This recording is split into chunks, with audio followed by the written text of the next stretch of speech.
Emergency task force members converged on a building in downtown Toronto today for what police believed could be a hostage-taking, but after it turned out to be a false alarm, the lawyer representing the building's landlord hopes the person behind the call will be prosecuted. At least a dozen officers could be seen stationed outside an establishment in the King Street West and Charlotte Street area after police received a call around 1 p.m. reporting a man with a gun.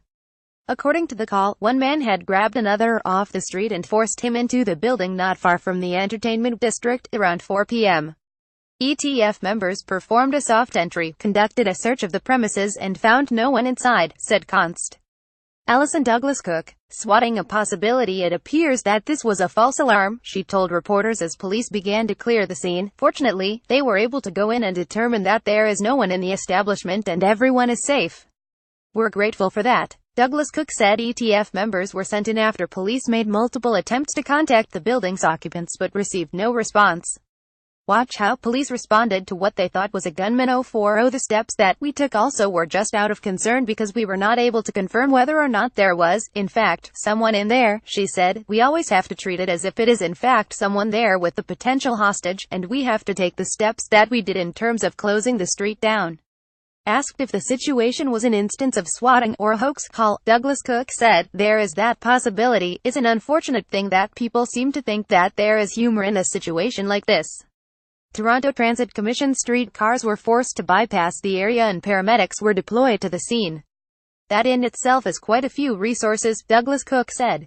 We always have to treat this as if it's a real situation and just go in and take the precautions that we need to. Pot dispensary in building Salvasio, who has owned the property since 1979, said the building contained a marijuana dispensary. 3 nightclubs are also located there, he said. Vesio wouldn't say if the dispensary was open Thursday, but said the tenants who run it have reviewed video footage and saw nothing out of the ordinary. I did get in touch with them. They have a camera. Nothing is there. No one was going inside with any gun, he said. A section of King Street West in Toronto was closed and streetcars diverted as police investigated.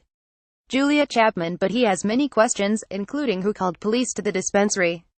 It was a good end, but why did it have to be this end? For what? For a phone call? Somebody received a phone call. Meanwhile, his lawyer, Paul Voney, told CBC News that he wants the person who made the call to be prosecuted.